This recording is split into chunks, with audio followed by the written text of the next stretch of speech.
thrill me. This show is part of the Thrill Me Podcast Network. Experience more on Facebook and YouTube.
Hey yo, and welcome to a brand new episode of the Review at Rob show. I am your host, Review at Rob, coming at you with all kinds of news to talk about this week, man. I've got your mandatory DC news. Got a lot more this week to talk about DC-wise than I did in last week's episode.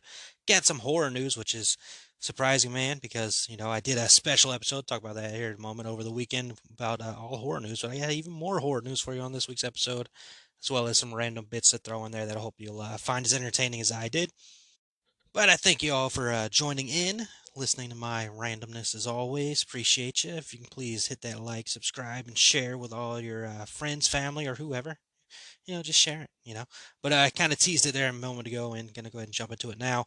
I, as well as the rest of the Throw Me Podcast Network brethren, had a freaking event go down over the weekend. It was Spooktacular 4.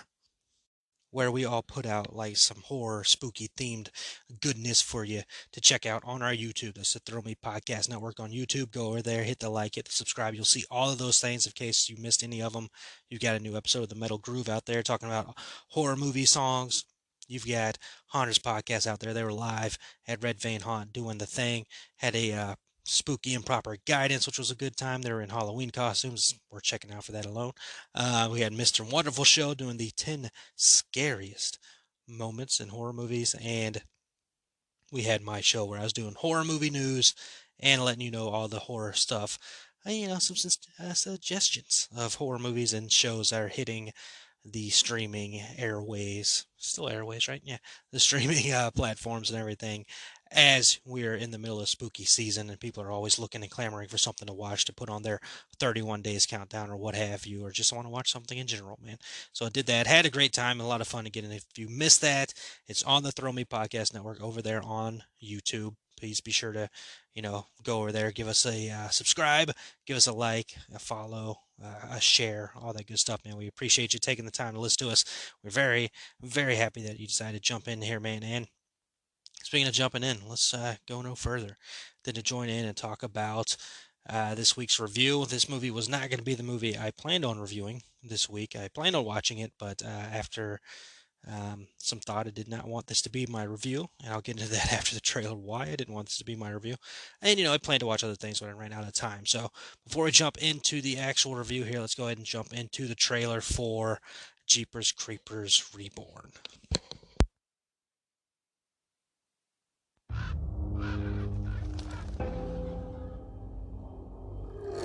You ever heard of the Creeper? A local legend, right? The Creeper comes back every 23 years. Then what?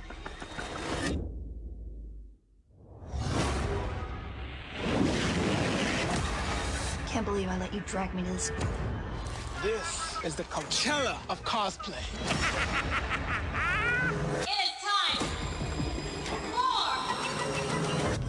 our Reaper Draw! Our grand prize is an escape room for two. Creeper themed. Come on, you two. Are you sure this is where we're supposed to be? We'll be out there in no time.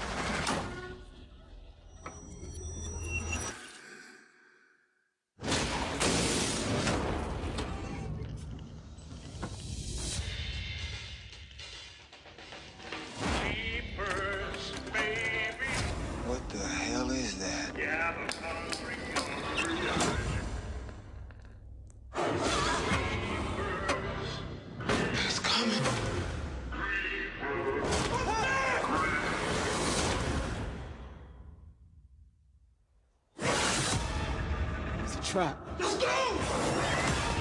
There's no way out. Come on!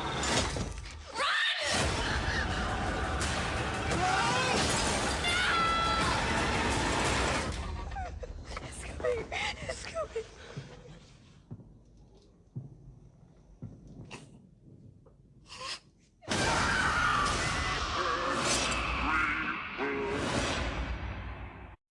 All right, man. That was the trailer for Jeepers Creepers Reborn, the latest film in the attempt to bring the Creeper back. Jeepers Creepers is rated R for violence, language, and gore. It's a horror action film. It's 1 hour, 28 minutes, and it had a limited theater run and is available on video on demand as we speak. That's how I ended up watching it with my brother Tombstone Josh. Let's see. Synopsis goes as Chase and Lane head to the Horror Hound Festival, where Lane begins to experience unexplained premonitions and disturbing visions associated with the town's past, and in particular, local legend, the Creeper.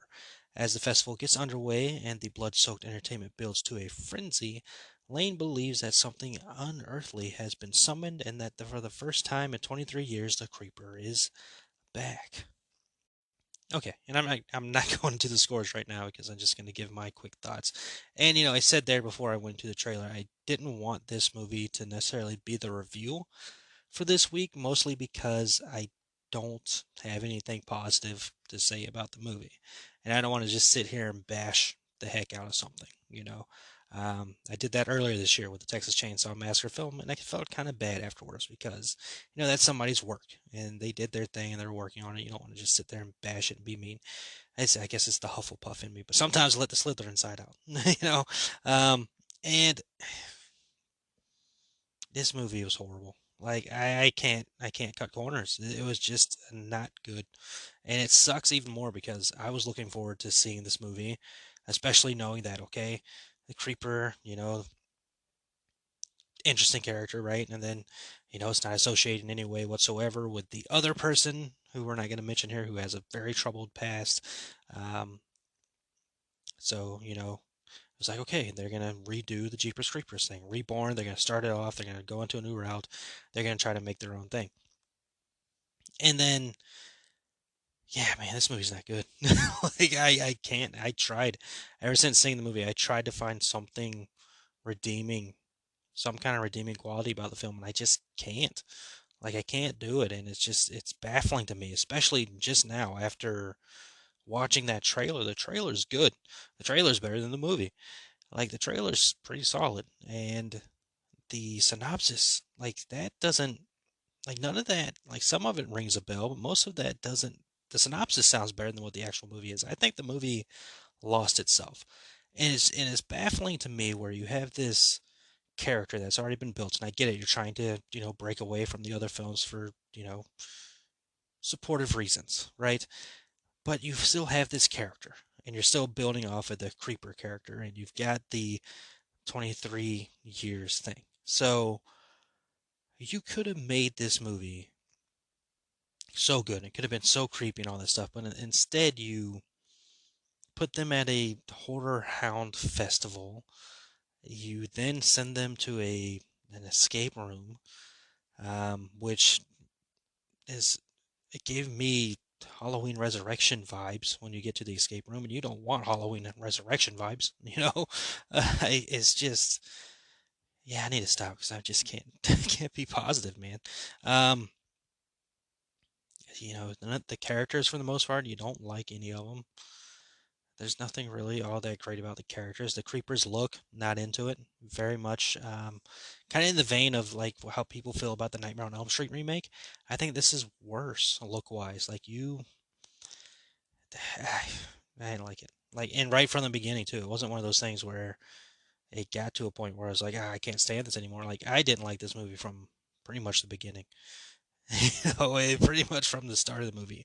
And again, it sucks because I was looking forward, and even more, my brother was looking really forward to this movie, and just we were both sitting there like, this movie's not good, And it had me as my voice breaks there, had me thinking, because you've heard, if you listen to my other episodes, you know I was not a big fan of the Texas Chainsaw Massacre film that came out this year, by the way. Like, this freaking year is just so long. Just to think about how that movie came out this year. Scream came out this year as well. But I wasn't the biggest fan of that movie, and I think that's better than this one. As messed up as that story is, this movie makes it look better. Like, I've been on record as well with my feelings of the Winchester film, and even with that, it's like that movie might be better than this one. Like, it's baffling to me how you dropped the ball here. Like, it's a creepy story, dude. This freaking creature comes out every 23 years and feeds. Like, you can make that so scary. Instead, you decide to put it in an escape room. Like, what are we doing? So rightfully so. And again, I'm sorry, I don't want to be mean, but rightfully so. Rotten Tomatoes has a critic score on this film of 0%. You heard me right, 0% critic score. Like, again, I'm right there with them. I think this is the first one of the few times I'm right with the critics. Like, I can't find a redeeming quality at all about this movie. Audience score 10%. So yeah, there's some audience out there that found something they enjoyed about the movie, but overall, it's just, I think they had an idea and they lost their idea multiple times throughout making this movie. They're like, hey, let's put it at a horror fest, but hey, let's take it from the horror fest into an escape room. And it's like, what are we doing, guys? What are we doing? So, sadly, again, sorry to the creators and the people who took place in the film. I know you worked hard on it, but like, it's awful. It is an awful film. No ways about it. Sometimes I just gotta tell the truth, and it's an awful film. Now, again, I never in my life tell anybody not to watch a movie. We all have our views, we all have our opinions, we all have the things we enjoy. So I'm not gonna tell you not to watch the movie. You can just listen to my review and decide if you want to watch it or not. But it is a train wreck of a film, to say the least. So hopefully next week's review will be better, which next week's review will be Halloween Ends, so I definitely hope it's better. There's some other things I need to check out that I'll probably, maybe throw on my TikTok, give a quick review on, and maybe even talk about on another episode. Hellraiser's out. Need to check that out. Werewolf by Night is out as well. So there's some things to check out for sure. But, oof, Jeepers Creepers Reborn, man. What a missed opportunity that was. All right, let's see. Going to DC talk. Like I mentioned last week, I think I only had one thing in DC to talk about. I got like 3 or 4 things here to talk DC, so that's awesome. I'm excited about that. Starting off with a Wonder Woman 3 update, maybe, kind of, sort of. Appearing at the at a film festival, Patty Jenkins, who of course was the director of the first 2 Wonder Woman films we got, was asked about the future of the Wonder Woman films, and she had the following to say, quote, I just wrote last week the final scene for Wonder Woman 3, so they are still writing the film. Continues on saying, I'd be interested to see what happens next, and that they have asked us to think of ways to do more, but you never know. I have a lot of other films I'm excited to do as well. So, obviously, they're in the early productions of the Wonder Woman film still. They just finished freaking writing the last scene there, so there's still a ways to go with Wonder Woman 3. It's a couple things are interesting there that they're obviously you're going to want to build off the Wonder Woman films. First film, highly regarded as a great movie, 1984. Not the best reviews there, so we'll have to see what the third film ends up being. Patty Jenkins says she has some other films she's excited to do. I wonder if that's the Star Wars film that she should have been working on. That's been losing its, schedule release back and forth, and a lot of issues going on there. So we'll see what happens. I know the Wonder Woman character is very important. People are very excited about more Wonder Woman stuff, so hopefully they'll get that here soon. And obviously they're going to be doing more with Wonder Woman. I don't think there's any way you can't, but we've seen crazier things happen. But there we go. Finally, some kind of update. The script is seemingly done here. They wrote the final scene. I'm sure they'll do some more reading and more rewrites and all that stuff before the film starts getting fully into shooting and everything. But nonetheless, there's some Wonder Woman news. Superman news. We've been clamoring for some kind of Superman news, and nothing confirmed here. And I'm not digging deep into this because I don't want any spoilers. We're very close to the Black Adam movie. The Black Adam movie is next week. Yeah, next week. So trying my best not to look into a lot of these things, but I have seen headlines saying that Dwayne The Rock Johnson, has been fighting hard for Henry Cavill's Superman to be back in DC. And again, I haven't gone any further than that, but that's not surprising to me, as we talked back during Comic-Con, how much The Rock appreciates and loves Henry Cavill's work as Superman, and you can just feel the need there. And this is The Rock. If anybody can get it done, The Rock can get it done. So hopefully, there's rumors that Superman's in this Black Adam movie. I don't know. I'm not looking into it. I'm not one of those people that likes to look into that stuff. Like, I've never understood why to have a movie spoiled for you. So yeah, I mean, if he shows up on screen, I'm gonna freak out, because I've been on record on this show that Henry Cavill's performance as Superman has been the thing that made me like Superman. Like, Henry Cavill is, and I don't throw this word out there much with casting, perfect. He is absolutely perfect as Superman. So give me more of that. There's no reason you can't make that work. Like, there's no way you can't make that work. So fingers crossed. We'll see Supes show up in Black Adam. That there'll be more Superman to come in the future of the DCEU. Let's see. Margot Robbie has opened up about Lady Gaga apparently taking on the role of Harley Quinn in the upcoming Joker sequel, saying, quote, "It makes me so happy because I said from the very beginning, all I want is for Harley Quinn to be one of those characters, the way like Macbeth or Batman always gets passed from great actor to great actor." So first off, she called herself a great actor there. Did you catch that? She called herself a great actor, which I love me some Margot Robbie, so I'm not going to fight that. I think she's good. She's fantastic, especially as Harley Quinn. She's been nailing that, making it a fantastic performance every single time she's been on screen.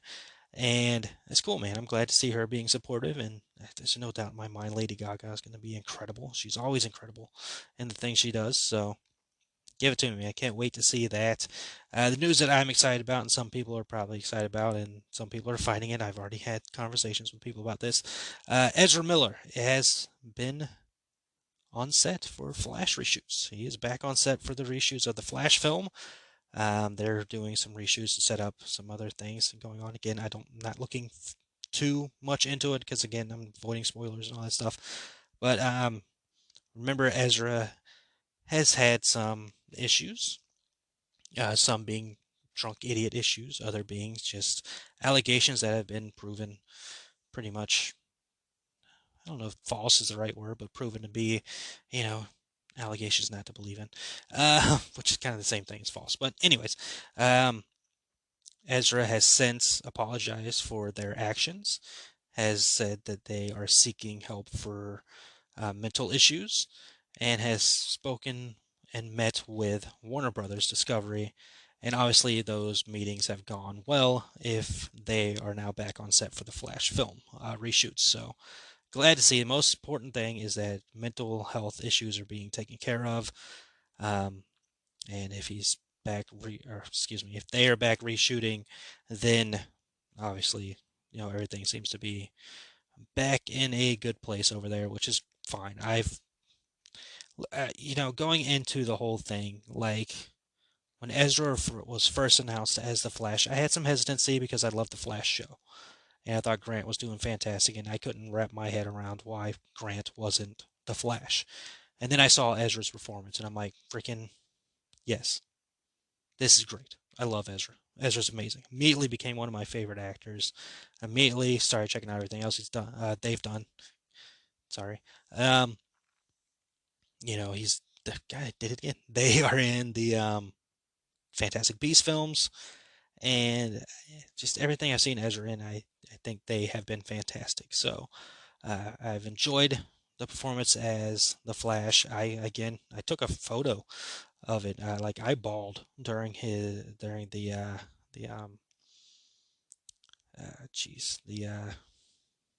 why am I blanking? The Speed Force scene. Speed Force scene in Zack Snyder's Justice League. I freaking bawled my eyes out during that scene. Just so powerful, and part of that is Ezra's performance. A lot of that is Ezra's performance. So to see that Ezra's back on set for the reshoots of The Flash makes me very happy, because I think Ezra deserves the opportunity to, take care of the mental health issues and be able to continue playing the role. And that's something I saw as well about the meeting, is that the character is so important to Ezra, and that's amazing. And I hope that continues to be the way, and I can't wait to see this movie. This is a highly anticipated film for me for years now that I've been waiting for this film to come out.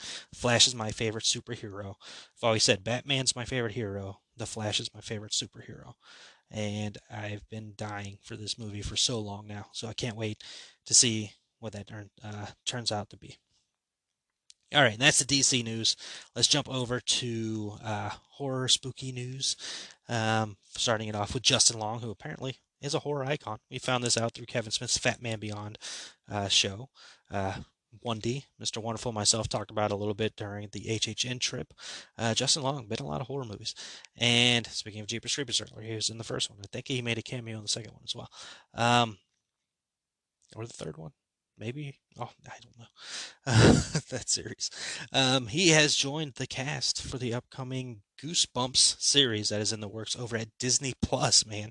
The series follows a group of 5 high schoolers who unleash supernatural forces upon their town and must all work together, thanks to and in spite of their friendships, rivalries, and past with each other in order to save it, learning much about their own parents' teenage secrets in the process.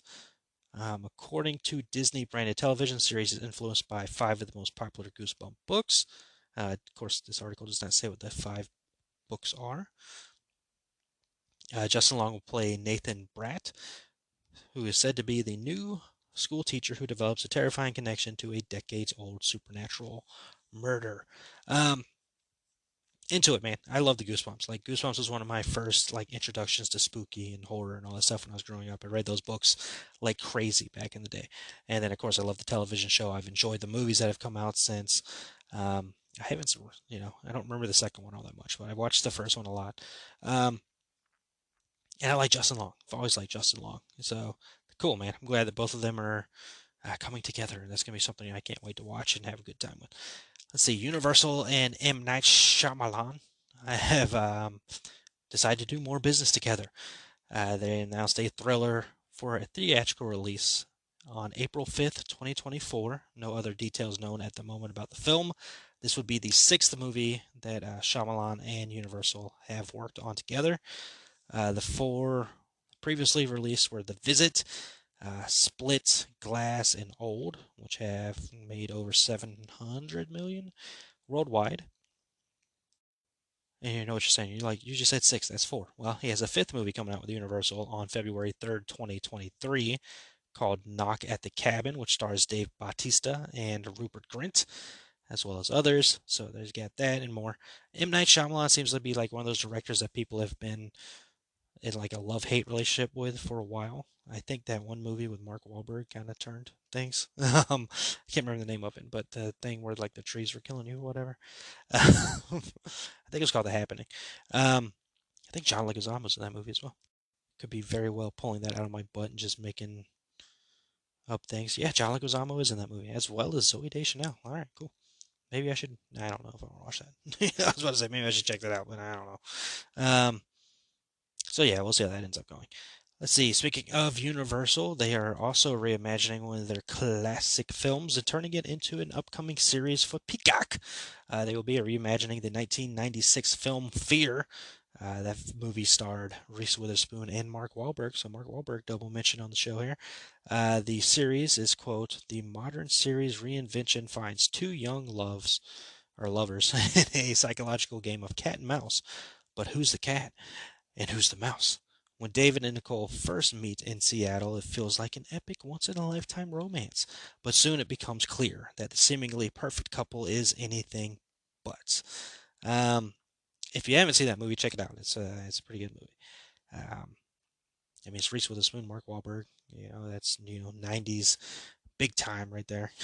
So it's a pretty solid movie, man.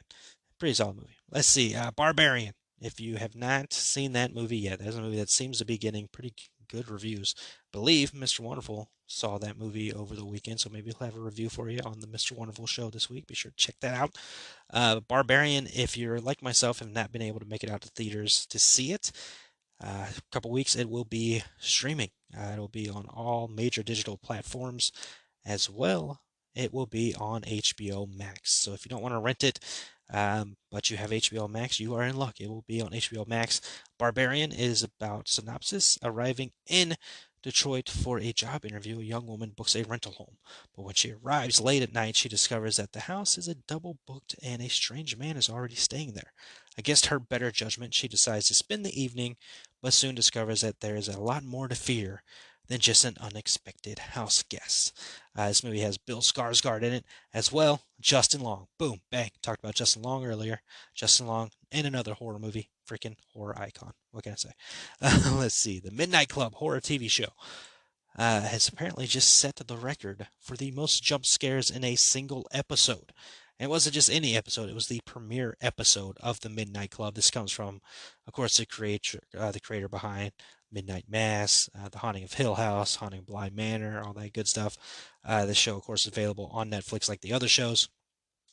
And again, in the premiere episode, broke the record for the most jump scares in a single episode, clocking in at 21 jump scares. So make sure you're wearing your brown pants that day, okay? Because you're doing a lot of jumping and things might, get a little loose, okay? So that's disgusting. Moving on. Kenneth Branagh is tackling another Agatha Christie novel. The filmmaker will direct and star in A Haunting in Venice, which is a film that will be inspired by Christie's 1969 novel titled Halloween Party, reprising his role as the detective who he previously played in the Murder on the Orient Express, as well as Death on the Nile, which also freaking came out this year. Dude, this year either has a ton of freaking movies or it is really freaking long. Which, there's been a lot of movies that have come out this year because of, rescheduling and all that. But still, God, that movie did come out this year. Holy crap. All right, set in an eerie post-World War II Venice on All Hallows Eve, A Haunting in Venice is a terrifying mystery featuring the return of the celebrated sleuth I've always get this name wrong. Hercule Poirot, whatever. Now retired and living in self-imposed exile in the world's most glamorous city, reluctantly attends a seance at a decaying haunted Palazzo, yeah. When one of the guests is murdered, the detective is thrust into a sinister world of shadows and secrets. I enjoyed both Murder on the Orient Express as well as Death on the Nile. Death on the Nile probably won't make my top 10 list, but that doesn't mean I didn't enjoy it. I did have enjoyment with that film. I saw it in theaters. I had some enjoyment out of it. So, count me in, man. I'm always in for a good little murder mystery film. Why not? Let's see. The last two bits of news are about some talented acting people maybe revisiting old roles. First up here is the fantastic Jamie Lee Curtis, who I mentioned earlier. Halloween Ends is releasing this week. The finale of the Laurie Strode Michael Myers story is how it's being billed. Is not the final Halloween film. That is without a doubt not going to be the final Halloween film. What a weird year where Jurassic and Halloween are both ending, but not really ending, but ending. Anyways, Jamie Lee Curtis, who may be my favorite actress of all time, has said that she is open to doing a sequel to her Freaky Friday film, the film that released back in 2003. Wow, I'm old. She said, quote, "I've already written to Disney. My friends at Disney, I'm in their new Haunted Mansion movie." She continues on saying, "I'm 64 years old today. Well, not today, soon, in a month or whatever. My point is, I'm wide open creatively. I am wide open." Continues on saying that Lindsay Lohan and me, back in Freaky Friday, she just made a Christmas movie, I believe, and she just got married. It's all good. Bring it. Let me be the grandma. Let me be the old grandma who switches places so then Lindsay gets to be the sexy grandma who's still happy with Mark Harmon and all the ways you can be happy with Mark Harmon. I would like to see Lindsay be the hot grandma, and I would like to see me try to deal with toddlers today. I want to be a helicopter parent in today's world. Yeah, I'd watch it. I'd easily watch that, even if it's like a Disney Plus original film or something. I love Jamie Lee Curtis. I love the fact that they're interested in bringing Lindsay Lohan back, which I'm not, I'm not gonna sit here and say I'm a big Lindsay Lohan fan, but I did like Lindsay Lohan back in the day. I mean, this, Mean Girls, like she was knocking it out of the park there for a while. So I would be into it. I mean, that could be fun. I mean, the first Freaky, well, not the first, obviously, there's other Freaky Friday movies. This movie wasn't the first. But the movie 2003 with Jamie Lee Curtis was enjoyable and fantastic, and she was amazing in that movie, like she normally always is amazing. So, yeah, I would absolutely watch this movie easily.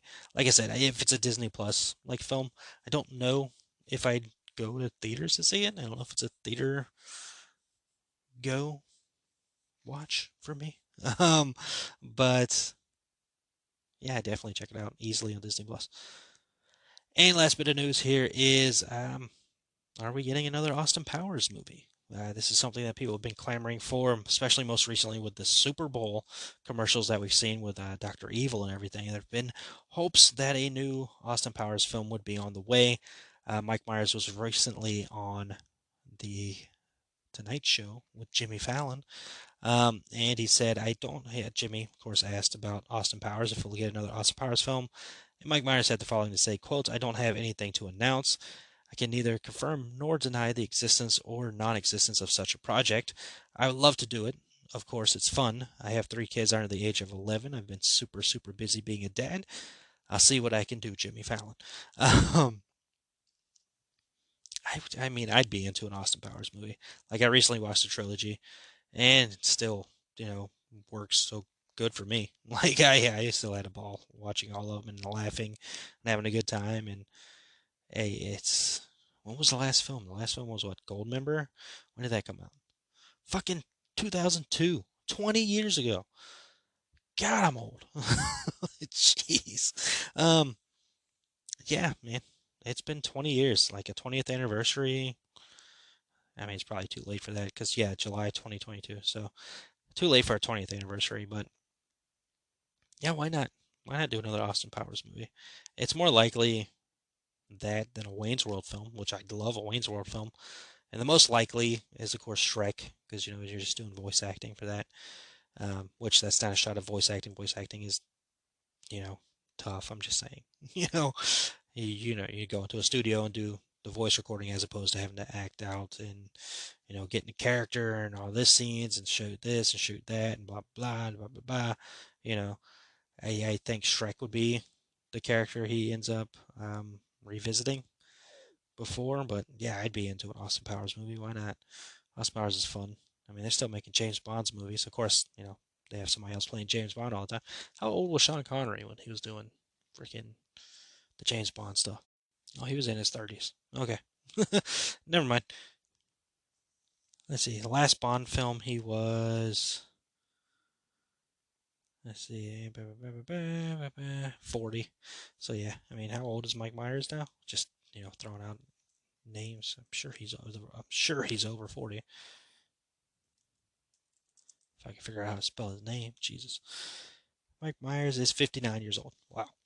I mean, I think the sequel we all want is The Cat in the Hat, right? Did they do a Cat in the Hat too? Why do I feel like there was a sequel to The Cat in the Hat?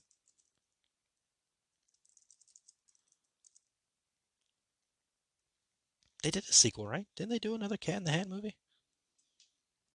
Or maybe they didn't. What am I thinking of? I don't know. I have no idea. Did they not make a Cat in the Hat too?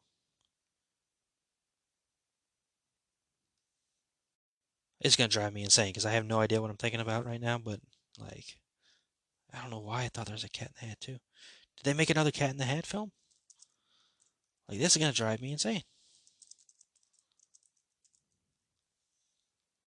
Eh, I guess not. I guess I just made that movie up in my head. Wouldn't be the first time. Anyways, is that gonna do it? Is that all the news? Yeah, it is. That's all the news, man. So, appreciate you all taking the time to listen to me ramble on. Hope you're having a great spooky month so far, watching all the spooky goodness. Again, please check us out on the Throwing Podcast Network. You got all the shows over there. You got the Metal Groove. You got the Mr. Wonderful Show. You got Improper Guys. You got Haunters Podcast, and you got my show, rocking it out over there as well. We got the Facebook page. We got the TikTok. We got the Instagram. We're having a good time, man. So please go check that out. Give us a like, subscribe, share with your people. Share with whoever you want to share with, And then check out our Spooktacular 4 shows. All of them are up there now, all in order. You can check them out if you missed them over the weekend. You can all check them out right now. All great shows, if I do say so myself. Fantastic time doing that. It's awesome to be a part of that. Can't wait to do some more events with these awesome people. But as for this episode, bring it to a close, man. Appreciate you all taking the time to listen to me and get your movie news from me and good times. Sorry I had to be negative about a film, but sometimes that's just the way it is. But anyways, appreciate you joining in. Hope you have a great rest of the week and have some more spooky good times. And then I'll talk to you all next episode. And remember that happiness can be found even in the darkest of times if one remembers to turn on the light. Talk to you all next episode.